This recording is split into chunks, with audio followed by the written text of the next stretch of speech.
এ ইতিহাস আজকালকার দিনে শোনবার মতো বলেই শোনাচ্ছি। যদি লিখে রেখে না দিই এ কথা কেউ জানতে পারবে না। অনেক লোকের উপকার হবে পড়লে এই বিশ্বাসেই লেখা। আমার ছেলেবেলাতে গ্রামের ওপাড়ায় রামলাল কাকার হাঁক ডাকছিল। সমস্ত মালপাড়ার লোকে তার প্রজা। তার মুখের হুকুমে 100 জোয়ান মরদ পুরুষ লাঠি হাতে এগিয়ে আসত। শক্ত হাতে লাঠি না ধরতে পারলে তখনকার দিনে পাড়া গাঁয়ে জমি জমা রাখা যেত না। জমি নিয়ে দাঙ্গা, জমির ফসল লুটতরাজ, এসব ছিল নিত্য নৈমিত্তিক ঘটনা। রামলাল কাকার প্রথম পক্ষের স্ত্রী আমার মায়ের চেয়ে 3 বছরের বড়। তিনি ছিলেন মায়ের সই। তাকে সইমা বলে ডাকতাম। সইমা লোক ভালো ছিলেন বলে শুনিনি। সারা বাল্যকাল ধরে তার নিজের শাশুড়ির সঙ্গে তার জাহাবাজি ঝগড়ার কথা শুনে এসেছি। শাশুড়িরা বউয়ের ওপর অত্যাচার করে এ কথা বাংলাদেশের সবাই জানে, কিন্তু অত্যাচারিতা অনেক বধূ তখন আমার এই সইমার নামে পুলকিত হয়ে উঠত। এমন এক নিপীড়িতা বধূকেই আমি বলতে শুনেছি ঘাটের পথে, বউ বলতে বউ হলো ওপাড়ার হরির মা, আমরা জন্মেছি ছাগল ভেড়া, শাশুড়িকে কি করে ছেঁচতে হয় তা দেখিয়ে দিয়েছে।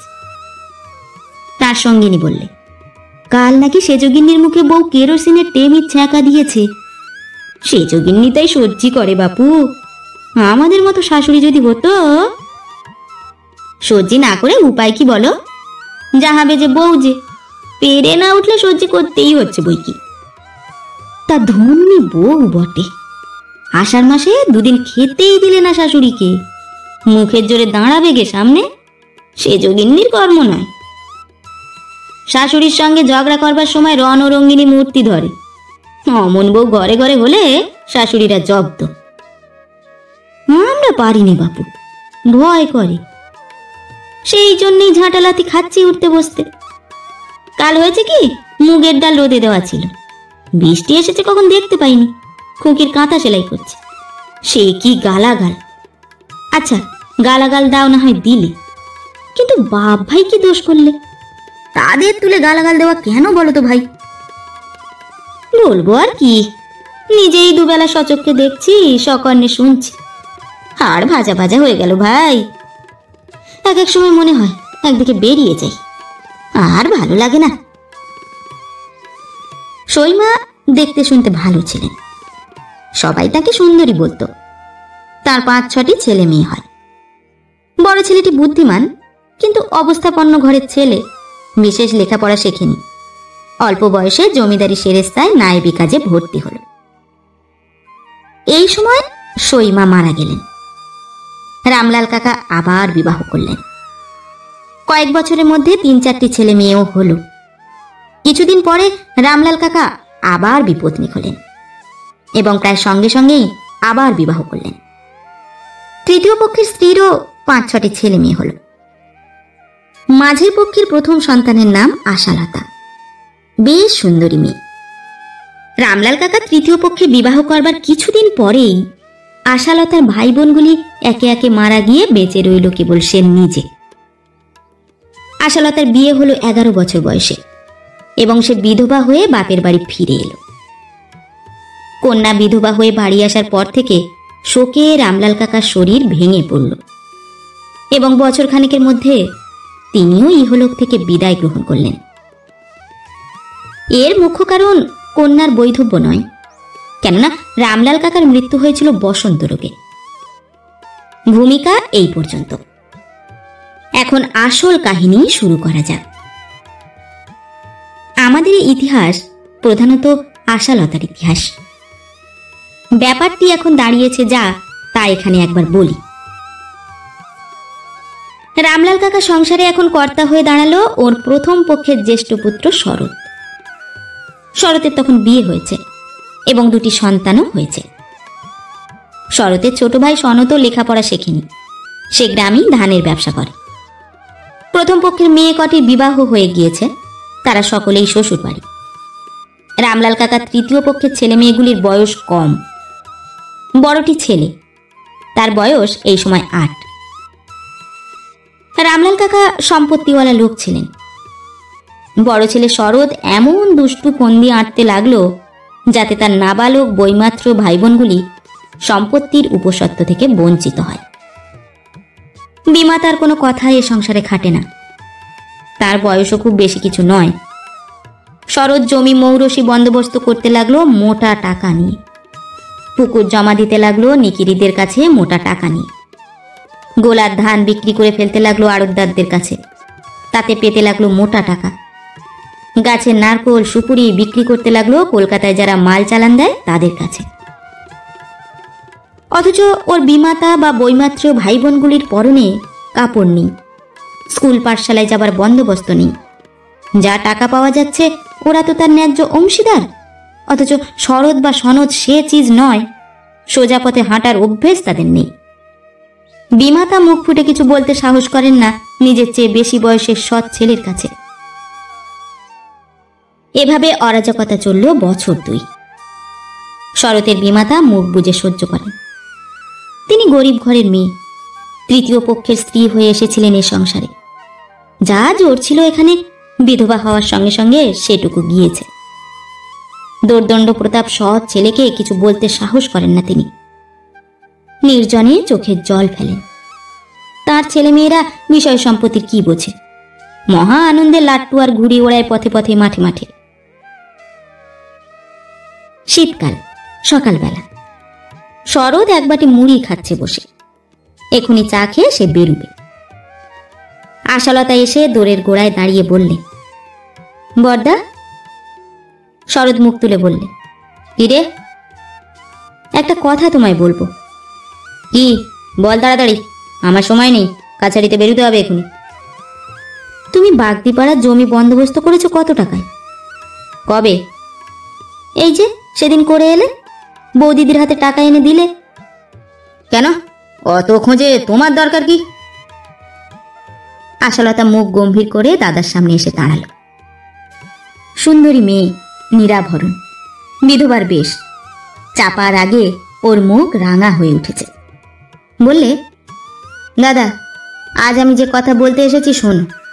তুমি ওরকম করে বিধু নিধুকে ফাঁকি দিতে পারবে না বলে দিচ্ছি। শরৎ অবাক হয়ে ওর মুখের দিকে চেয়ে রইল। এমন কথা যে আশালতা তাকে বলতে পারে, এটাই সে বিশ্বাস করতে পারছিল না তখনও।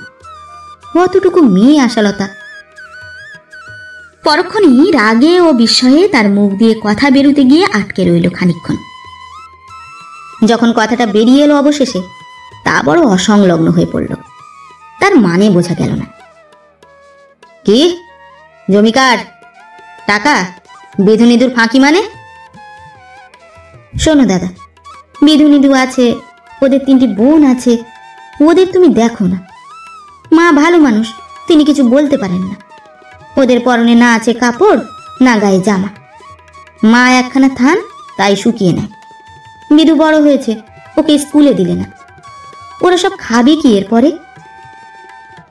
কি খাবে সে আমি কি জানি? আমারই বা কি দায় পড়েছে বিধুর পড়া নিয়ে মাথা ঘামাবে? বাবা থাকতেই তো আমাকে আর সনদকে পৃথক করে দিয়ে গিয়েছেন। কিন্তু সেসব কথার কি দরকার এখন জিজ্ঞেস করি? তোমার সে সর্দারি করার দরকার কি? আশালতা দৃঢ়স্বরে বললে, সর্দারি করিনি দাদা, কিন্তু না বলেও আর পারছি না। মা কিছু বলেন না, কিন্তু এটুকু তো বোঝেন যে বিধু নিধু ফাঁকে পড়েছে। তুমি যে জমি বিলি করলে, বাঁশ ধান বিক্রি করলে, পুকুর জমা দিলে, সে টাকার ভাগ ওরা পাবে না। অথচ ওদের পরনে না আছে কাপড়, না আছে ওদের গায়ে একটা জামা। শরৎ রাগে কাঁপতে কাঁপতে বললে, এত বড় কথা তোর? তুই কথা বলতে আসবার কে শুনি? তোর কি ভাগ আছে বিষয়ে? তোর কোন জোর এখানে খাটবে শুনি? আমার কথা তো একটুও বলিনি দাদা। বিধু নিধুর ভাগ ওদের দাও, মাকে দাও। শৈলবালার বিয়ে দিতে হবে আজ বাদে কাল। সবই যদি বেচে কিনে ফেললে, কাল শৈলর বিয়ে হবে কি দি? সে ভাবনায় আমার রাত্রিরে ঘুম হচ্ছে না। মা গিয়ে বুঝুন তার মেয়ের বিয়ে কি দিয়ে হবে, আমার তাতে কি? এই কথা তোমার উপযুক্ত হলো দাদা? শৈলর বিয়ে না হলে কার মুখ হাসবে, মার না তোমার? লোকে বলবে অমুকের বোনের বিয়ে হলো না, ধুমসি করে ঘরে রেখেছে। রাগ করো না দাদা, তোমার পায়ে পড়ি। আমার কিছু চাইনি, একবেলা দুটো আলো চালের ভাত, একখানা কাপড়।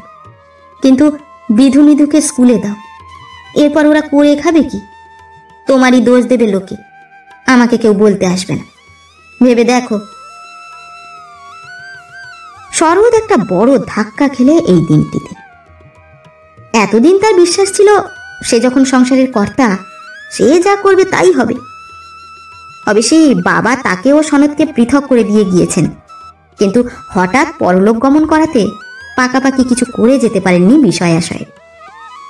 নগদ টাকার দরকার হলেই জমি বিলি, ধান বিক্রি, ইচ্ছামতো খাজনা আদায় ইত্যাদি করলে বাধা দিচ্ছে কে তাকে? বিমাতা বাধা দিতে সাহস করবেন না, হাবদা গোবদা ভীতু মানুষ। আজ সে দেখলে এমন একজন আছে যে তার আঙুল উঁচিয়েছে ওর ইচ্ছার বিরুদ্ধে, ওর খেয়াল খুশির বিপক্ষে।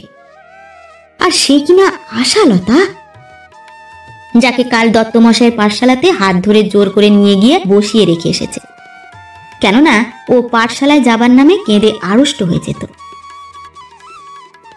সেদিন সন্ধেবেলা ছোট ভাই সনদকে ডেকে বললে, আশার কাণ্ড শুনেছিস? কি? ও নাকি আমাকে দেখে নেবে, আমি নাকি বিধু নিধুকে ফাঁকি দিয়ে বিষয় আশয়ের বিলি ব্যবস্থা করছি। ওইটুকু মেয়ের এত বড় আস্পর্ধা। তাই তো, এর একটা বিহিত করতে হবে সনদ। আশার কি জোর খাটে এ সংসারে? তা বলে দেখো। তুইও বলবি, আমার সঙ্গেই বলবি। বেশ, কালই সকালে বলা যাবে। ওকে তাড়িয়ে তবে আর কাজ। বড্ড বার বেড়েছে ওর, আমাকে একেবারে অবাক করে দিয়েছে আজ। আমি বলবো এখন বুঝিয়ে। বুঝিয়ে টুঝিয়ে বলার কিছু নেই, ওকে বিদেয় করে দেবো কালই। বেশ। সনদ তখন দিব্যি রাজি হয়ে গেল, কিন্তু সকালে এসে বললে, দাদা, ওই যে কাল বলেছিলে আশাকে বলবার কথা না? হ্যাঁ, তা কি? আমি ওসব পারবো না, তুমি যাহাই করো। সে হবে না, তোকেও বলতে হবে। আমি ভেবে দেখলাম ওসব কথার মধ্যে আমার না থাকাই ভালো। তুই আমাকে ভয় করিস না মাকে ভয় করিস? কাউকে ভয় করিনি, মা আমাদের দুজনকেই ভয় করে চলে দাদা, সে তুমি জানো। মা সাথেও নেই, পাঁচেও নেই, নিরীহ প্রাণী, তাকে আবার ভয় করবার কি আছে? তবে তুই কেন বলবি না আশাকে? না দাদা, আশা আমাদের কোলপোঁছা বোনটা, ওর মা নেই, বাপ নেই, স্বামী পুত্তুর নেই, আমি ওকে ওসব কথা বলতে পারবো না। শরৎ মুশকিলে পড়ে গেল। দুই ভাই একযোগে কাজ করলে যে জোর পৌঁছতো, সে তো পৌঁছলও না। তার উপর সে দেখলে আশার ব্যাপার নিয়ে বাড়াবাড়ি করতে গেলে সনদের সঙ্গে মনোমালিন্য হওয়া বোধহয় বিচিত্র নয়। সনদ এত দরদ দেখাবে আশার উপর তা কে জানে? একেবারে গদগদ গোদাবরী বলিয়ারি। কিন্তু শরতের এ ধারণা ভুলও বটে, আবার নয়ও বটে। সেদিন সনদ আশাকে সিঁড়ির নিচের ঘরে নির্জনে ডেকে বললে, তুই কি বলেছিস? কেন, কি বলবো? চোখ রাঙিয়েছে শুনলাম। ও মা, মাথা কুটবো তোর সামনে চোরদা? আমি চোখ রাঙাবো বরদাকে? আমি ন্যায্য কথা বলেছি। কি কথা শুনি? আশা সব ব্যাপার বললে, বলে কাঁদতে লাগলো। সনদ বললে, কেঁদে মরছিস কেন তুই? না চোরদা, তুই বল, আমি কি অন্যায় কথা বলেছি? তাই তো, মার কষ্ট দেখলে বুক ফেটে যায় চোরদা। তুই বল, বড়দা এতগুলো টাকা পেলেন জমি বিলি করে, জিনিস বিক্রি করে, একটা পয়সা মার হাতে দিয়ে বলেছেন, মা তুমি একাদশীর দিন একটু মিষ্টি কিনে খেও, কি শৈলকে একটা ফ্রক কিনে দিও? কিছু পরবার নেই ওর। শাড়ির পাড় জুড়ে জুড়ে আমি সেদিন ওর একটা ফ্রক করে দিয়েছি, তবে পরে বাঁচে। কে আছে চোরদা ওদের মুখে তাকাবার? মা তো ওই হতগজ। হতগজ না, ভালো মানুষ। তার মানেই তাই, তুমি গায়ে আগুন ঢেলে দাও, রাগ কাটবে না। এদিকে বিধু নিধু শৈল ভেসে যাক। তা তুই আমাকে বললি না কেন? আমি দাদাকে বলতাম। তুইও ওই রকম চোরদা, তোর দ্বারা হতো না। সনদ আশাকে যতই স্নেহ করুক, সে বেশি দিন বাঁচেনি।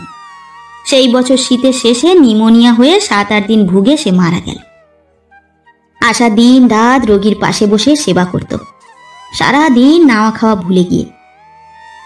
মজুমদার গিন্নির মুখে আমি কথা শুনেছি, কারণ সে সময় দেশে থাকতাম না। মজুমদার গিন্নি যার খুঁত ধরতেন না, সে সত্যি একজন বুদ্ধ বা খ্রিস্ট। মজুমদার গিন্নি বলেছিলেন, সৎ মায়ের পেটের বোন বটে, কিন্তু নিজের বোন কমই আছে আজকাল যারা অমন করে ভাইয়ের সেবা করে। ওর মুখে এইটুকু কথার মূল্য অনেকখানি। সনতের মৃত্যুর পরে সংসারে শরতের একাধিপত্য দৃঢ়ভাবে প্রতিষ্ঠিত হল। বাধা দেবার আর কেউ রইল না। রামলাল কাকার বিষয় সম্পত্তির মধ্যে যা ছিল ভালো, যে জমার খাজনা বিনা মোকদ্দমায় সহজে আদায় হয়, যে পুকুরে মাছ বাড়ে এবং বেশি দামে নিকিরিদের কাছে বিক্রি হয়, যে আমন ধানের খেতে জল বাঁধে সকলের আগে এবং শুকোয় সকলের শেষে, এক কথায় দুধের স্বরটুকু শরৎ গ্রাস করতে উদ্যত হল। আবার আশালতাকে গিয়ে দাঁড়াতে হলো ওর কাছে। শরৎ চিৎকার করে রেগে তক্তপোষ চাপড়ে কথা বলে, আশা ধীরভাবে মৃদুস্বরে কথা বলে। শরৎ দিন দিন বিস্মিত হচ্ছে। কে জানতো সেই আশা এই মানুষ। নিধু বিধুকে নিয়ে গিয়ে শরতের মাঝে দাঁড় করিয়ে সেদিন বললে, ছেলে দুটো যে একেবারে বয়ে গেল, এরা করে খাবে কি? এদের উপায় কি করছো বর্দা? আমি কি উপায় করব? তুমি এখন ওদের গার্জেন হয়েছ, তুমি করো। আমি তোমার পায়ের জুতোর তলা বর্দা, আমায় অমন কথা বলো না। তোমাকে আর মিষ্টি কথা শোনাতে হবে না আমাকে, যাও এখান থেকে। এদের উপায় কি করবে করো বর্দা, পায়ে পড়ি তোমার। মাইনে দেবে কে? তুমি। কেন কেন আমি দেব? আমার। শরতের উত্তরের বাকি অংশটুকু ছাপার উপযুক্ত নয়। আশা চুপ করে থেকে বললে, তোমার পায়ে পড়ি দাদা, এদের লেখাপড়ার হিল্লে করো, বাঁদর হয়ে গেল একেবারে। তবে তো আমার। শরতের সবটুকু উত্তর ছাপবার পুনরায় অযোগ্য হল। আশালতা পরদিন নিজে কোথা থেকে টাকা জোগাড় করে বিধু নিধুকে 2 মাইল দূরবর্তী সোনাখালী বাক্সার মাইনর স্কুলে ভর্তি করে দিল। ছেলে দুটো বধ হয়ে গিয়েছিল। নিজে জোর করে ওদের স্কুলে পাঠিয়ে দিত, নিজে সকালে বিকালে পড়াতে বসাতো। আশা নিজে লেখাপড়া জানত সামান্যই। গ্রামের অমর্ত্য গুরুমশাইয়ের পাঠশালায় বাংলা সরল পাঠ 3য় ভাগ পর্যন্ত, কিন্তু নিজের চেষ্টাতে সে অনেক শিখেছিল। ওর মামার বাড়ি ছিল কলকাতার কাছে এঁড়েদ। মা বেঁচে থাকতে সেখানে গিয়ে 2-3 মাস থাকত। এঁড়েদ থেকে একবার মামিমার সঙ্গে দক্ষিণেশ্বর গিয়েছিল, রামকৃষ্ণ পরমহংসের কথা শুনেছিল। আমি অন্তত ওর কাছে একখানা কথামৃত দেখেছি। আশা রামায়ণ মহাভারত পড়ত, গীতা 2 বেলা পড়ত, বাংলা কবিতা কিছু কিছু পড়ত। সৎমাকে বলতো, নিধু খুব বুদ্ধিমান মা, ও পড়লে মানুষ হবে। মা বলতো, বিধুকে কেমন দেখলি? বুদ্ধি নেই এর মতো, তবে কিছু হবেই, তুই চেষ্টা কর, হয়ে যাবে। আশা যেন উঠে পড়ে লেগে গেল নিধুকে মানুষ করতে। শয়নে স্বপনে ওর ওই এক ভাবনা। নিধুর এতটুকু বেচাল দেখলে নিজে শাসন করে, কড়া পাহারায় পড়াশুনো করায়। একদিন স্কুল কামাই করলে ভাত দেওয়া বন্ধ করে দেয়। অথচ আশা আর বিধু নিধুর বয়সের তফাৎ খুব বেশি নয়, 8 বছরের কি 10 বছরের। পাড়ার লোকে বলতো, ওদের মা আর ওদের কি করে, আশা ওদের দিদিকে দিদি, মাকে মা। শরৎ চেষ্টা ত্রুটি করেনি ওদের সম্পত্তি ফাঁকি দেবার। আশা না থাকলে ওরা পথের ফকির হতো, এ কথার কোনো ভুল নেই। শরৎ অত্যন্ত কুচরিত্রের লোক, মদ এবং আনুষঙ্গিক সবকিছুই তার ছিল। একবার মদ খেয়ে বিধুকে ডেকে বললে, বিধু, এই কাগজখানাতে একটা সই দিতে বল মাকে। বিধু একে বর্দাকে ভয় করে, তার উপর মাতাল অবস্থায় বর্দা অধিকতর ভয়ের কারণ ভালোই জানে সে। সুতরাং বিনা বাক্যবায়ে সে কাগজখানা মায়ের কাছ থেকে সই করিয়ে নিয়ে এসে দিলে। শরৎ চলে গেল। এর দিন 10 পরে আশা নাইতে গিয়ে দেখলে ওদের ঘাটের ধারের বাগানে 7-8 জন লোকের জটলা। 5 জন কাঠুরে গাছ কাটছে, 2 জন লোক দাঁড়িয়ে লোক খাটাচ্ছে। আশার সঙ্গে ছিল গোয়ালপাড়ার কালী গোয়ালিনী। সে কালীকে বললে, পিসি গিয়ে জিজ্ঞেস করো তো ওরা গাছ কাটছে কেন। কালী জিজ্ঞেস করে এসে বললে, মা ঠাকুরন, ওনারা বললে শরৎবাবু এ বাগানের গাছ বিক্রি করেছে আমাদের কাছে। সে কি কথা? জিজ্ঞেস করে এসো কত টাকায় বিক্রি করেছে। কালী আবার গেল এবং ফিরে এসে বললে, 300 টাকায় মা ঠাকুরন। আশা তক্ষুনি বাড়ি গেল তাড়াতাড়ি স্নান করে। শরতের সঙ্গে কথাটা বলতে শরৎ ধীরভাবে বললে, কেন, তোমায় সব জানতে হবে নাকি? তুমি বাড়ির কে? মার ভাগ মা সই করে বিক্রি করেছেন নাবালকদের ওছি হয়ে। কত টাকা দিয়েছো মাকে? সে খোঁজে তোমার দরকার নেই, জিজ্ঞেস করে এসো। তাছাড়া ও বাগানের গাছ কেটে বিক্রি করার কি ক্ষমতা আছে তোমার? 50-60 টাকার ফল বিক্রি হয় বছরে, কেন ও বাগানের গাছ কেটে বিক্রি হবে? মা সই দিয়েছে? তোমার কাছে আমি সে কৈফিয়ত দিতে রাজি নই, যাও তুমি। আশা ছুটে এসে সৎমাকে জিজ্ঞেস করে জানলে কিছুদিন আগে একখানা কাগজে সই দিয়েছিলেন বটে, তবে কি জন্যে তার সই নেওয়া হলো তা জানেন না। হ্যাঁ, কাল বিকেলে বিধু এসে তার হাতে 30টি টাকা দিয়ে বলেছিল বর্দা দিয়েছে, তিনি বাক্সে তুলে রেখে দিয়েছেন, এই পর্যন্ত। আশা রেগে বললে, তুমি একটা আস্ত বোকা, সই দিতে বললে অমনি দিলে, আমাকে জিজ্ঞেস করনি কেন? তুমি কি জানো কিসের সই? তুই তখন বারের পুজো দিতে গিয়েছিস পঞ্চানন্দ তলায়, শনিবারের দুপুর। তাছাড়া শরৎ মদ খেয়ে এসেছিল, বিধু ভয়ে কেঁদেই বাঁচে না, জানো তো জমের মতো ভয় করে ওরা শরৎকে। তা তো জানি, এদিকে যে দিব্যি ওদের মাথায় হাত বুলোলো বর্দা, 300 টাকায় বাগান বিক্রি করেছে, তার 3 ভাগের 1 ভাগ 100 টাকা তুমি পাবে, সেই জায়গায় 30টি টাকা ঠেকিয়েছে মোটে। উফ, কি অন্যায় কাজ বর্দার! বোকা বুঝিয়ে দিয়েছে 30 টাকা দিয়ে। তুমি জিজ্ঞেস করলে না কেন এ টাকা কিসের? আচ্ছা মা, এত বোকা হলে মানুষ সংসার করতে পারে? বিধু নিধু যখন পথে বসবে তখন মজা টের পাবে কে শুনি, তুমি না আমি? আশা গিয়ে তুমুল ঝগড়া বাঁধালে শরতের সঙ্গে। ফাঁকি দিয়ে গাছগুলো এভাবে জলাঞ্জলি দেওয়া, মায়ের টাকার ভাগই বা দেওয়া হয়েছে কই? শরৎ তাচ্ছিল্যের সুরে বললে, যা যা যা পারিস তুই করগে। আশা রাঙা মুখে বললে, বর্দা তুমি এখনো চেনোনি আমায়। বিধু নিধুকে আর ওই বোকা শোকা মাকে ফাঁকি দিতে পারো, কিন্তু আমায় পারবে না। এই চললাম বাগানে, দেখি কার সাথ দিয়ে বাগানের গাছ কেটে নিয়ে যায়। আয় তো বিধু আমার সঙ্গে, এখনো এত অরাজক হয়নি দেশে বর্দা। আশা গিয়ে বাগানে যারা গাছ কাটছিল বিধুকে দিয়ে তাদের বারণ করে পাঠালে। গাছ বিক্রি করা হয়নি বিধুদের অংশের, বাগানের গাছে কেউ যেন হাত না দেয়। আশার চেহারার মধ্যে এমন কি একটা জিনিস ছিল, সকলে সমীহ করে চলত। তারা টাকা দিয়ে দলিল লেখাপড়া করে নিয়েছিল আগেই, তবুও আশার কথায় গাছ কাটা বন্ধ করলে। শেষ পর্যন্ত শরতের কাছ থেকে টাকা ফেরত নিয়ে চলে যেতে বাধ্য হলো তারা। এই ব্যাপারে শরৎ ক্রমে আশার মহাশত্রু হয়ে উঠল। ওর ওপরে নানা নির্যাতন শুরু হলো, এমনকি বড় ভাই হয়ে বোনের নামে হীন কুৎসা রটাতেও দ্বিধা করল না। আশা শরতের কাছে গিয়ে বললে, বর্দা তুমি আমার নামে গাঙ্গুলি কাকার কাছে এসব কি বলে এসেছো? শরৎ মন দিয়ে হাঁসের পেনের ডগা কাটছিল। শরতের স্ত্রী সামনে দাঁড়িয়ে চায়ের পেয়ালা হাতে। শরৎ ওর দিকে চেয়ে ভ্রু কুঁচকে বললে, কেন এখানে এসেছিস? বলবো না, তুমি বড্ড সতী, তা আমার জানতে বাকি নেই। কেন, কি করেছি আমি? শরতের উত্তর ছাপাবার অযোগ্য। আশা মুখ ফিরিয়ে শরতের স্ত্রীর দিকে চেয়ে বললে, শুনলে তো বৌদিদি বর্দার কথা? শরতের স্ত্রী স্বামীকে অনুযোগের সুরে বললে, কি যে বলো, অত বড় সমর্থ বোনকে ওইসব।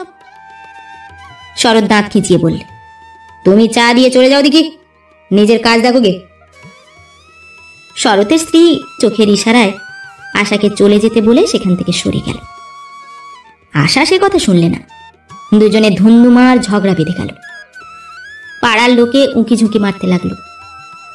আশাকে অনেক অপমানজনক কটূক্তি শুনতে হলো শরতের মুখে। শেষ পর্যন্ত শরতের স্ত্রী হাত ধরে সেখান থেকে টেনে নিয়ে গেল। আশার চোখ দিয়ে জল বেরিয়ে গিয়েছিল। আঁচল দিয়ে চোখ মুছতে মুছতে বললে, দেখো দেখি বৌদি, কি সব কথা যে উনি বলেন। শুনেছিলে তো বৌদিদি, আমি নাকি। তুমি ও বাড়ি চলে যাও ঠাকুরছি, কেন মিথ্যে অপমান হওয়া? আমি কি বলবো বলো, আমার বলবার জো নেই কিছু, সবই জানো।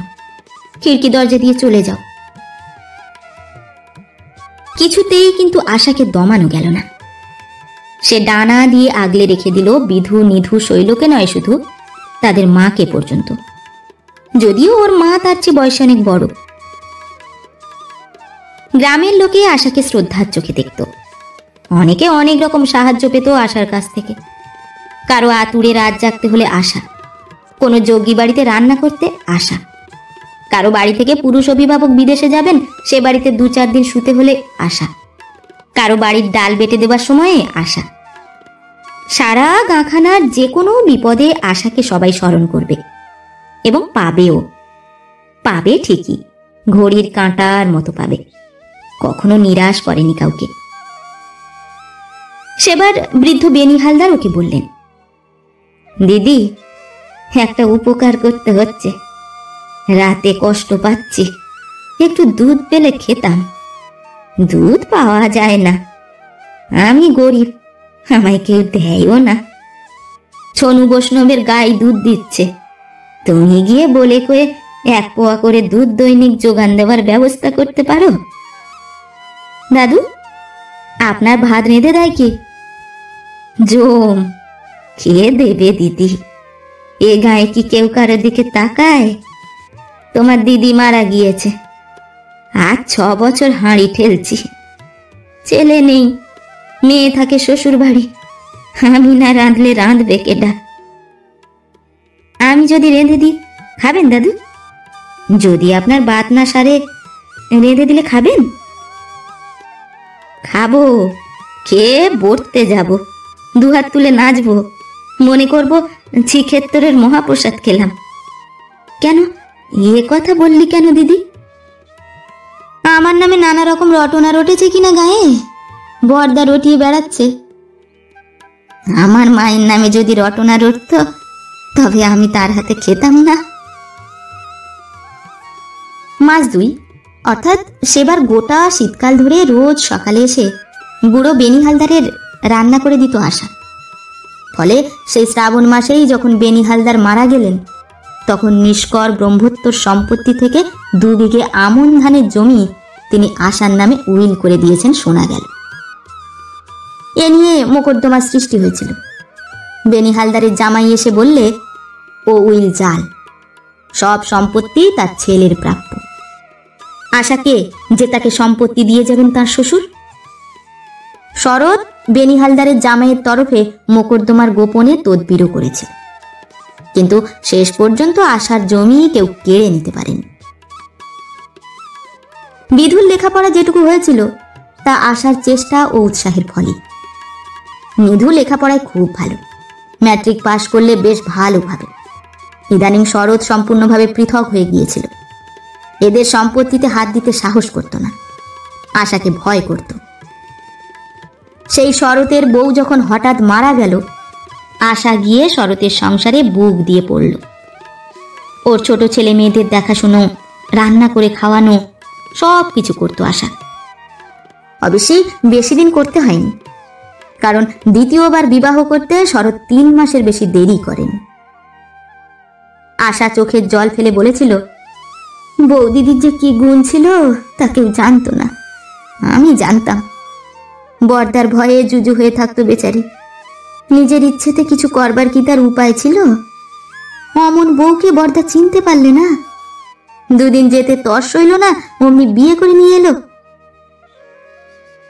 মাঘ মাসের শেষ, আশা শরতের বাড়ি গিয়ে বললে, বর্দা, তোমায় যেতে হচ্ছে একবারটি। কোথায় যাব? বিধুর বিয়ের জন্য হাঁটাহাঁটি করছে 7 বেড়ের দুঃখীরাম চৌধুরী, একবার গিয়ে মেয়ে দেখে এসো। আমি যাব? তবে কে যাবে বলো? তুমি আমাদের মাথার মণি, বংশের বড় ছেলে, আমাদের সকলের অভিভাবক। তুমি যা ঠিক করবে ওর বিয়ের বিষয়ে তাই হবে। যাও, গিয়ে দেখে এসো বর্দা। শরৎ খুশি হয়ে মেয়ে দেখে এসে সব ঠিকঠাক করলে বিয়ের ব্যাপারে। ফাল্গুন মাসেই বিধুর বিয়ে হয়ে গেল। বৈশাখ মাসে সরাটি ফুলসারার 5 আনি জমিদার বাড়ি থেকে নিধুর বিয়ের সম্বন্ধ এলো। কেননা নিধু ভালো ছেলে, সেবার আইয়ে পরীক্ষা দেবে। আশা আবার গিয়ে শরৎকে ধরলে। বর্দা, বিয়ে তুমি দিয়ে দিও যদি মেয়ে ভালো হয়, কিন্তু নিধুকে যেন তারা আরো পড়ান। পয়সা করি আমাদের দিতে হবে না তাকে। মেয়ের বাবাকে এই কথাটা বলো বর্দা। নিধুর বিয়ে হয়ে গেল এখানে। ওরা নিধুকে বিয়ে পড়াবার খরচ দিতে লাগলো। যেবার নিধু বিয়ে পাশ করে শ্বশুরের যত্নে MA আর আইন পড়তে ভর্তি হলো ইউনিভার্সিটিতে, আশা সেবার খুব অসুখে পড়ল। ভাদ্র মাসের শেষ, খুব বর্ষা।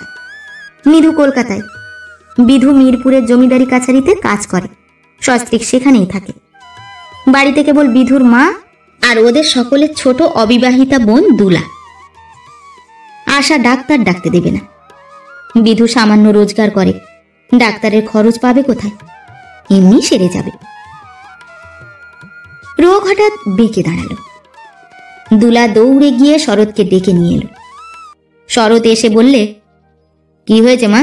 আশার নাকি অসুখ? ওদের মা কেঁদে বললে, বাবা শরৎ, তুমি বাঁচাও আমার আশাকে। ও আমার মেয়ে নয়, ও বিধু নিধুর মা। আমি তো মিথ্যে মা হয়েছিলাম। কি করলাম কার? ওই করেছে সব। সর্বস্ব বিষয় বিক্রি করে দাও, আমার মাকে বাঁচিয়ে তোলো। দুপুর থেকে মা আমার অজ্ঞান হয়ে আছে, 5, 5.5 জ্বর, লোক চিনতে পারছে না, বিছানা হাত রাখছে। এসব 8-10 বছর আগেকার কথা। বিধু এখন চালের কল আর আড়ত করে অবস্থা ফিরিয়েছে।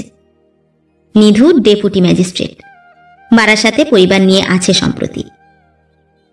বড়দিদির কথা বলতে বলতে এখনো ওদের চোখ দিয়ে জল পড়ে। আশার স্মৃতি আমাদের গ্রামের আকাশ বাতাস ছেয়ে আছে। এখনো সকলে বলে, সৎ বোন হলেই কি খারাপ হয়, না সৎ মা সৎ ভাই হলে খারাপ হয়? আশাকে দেখেছ তো?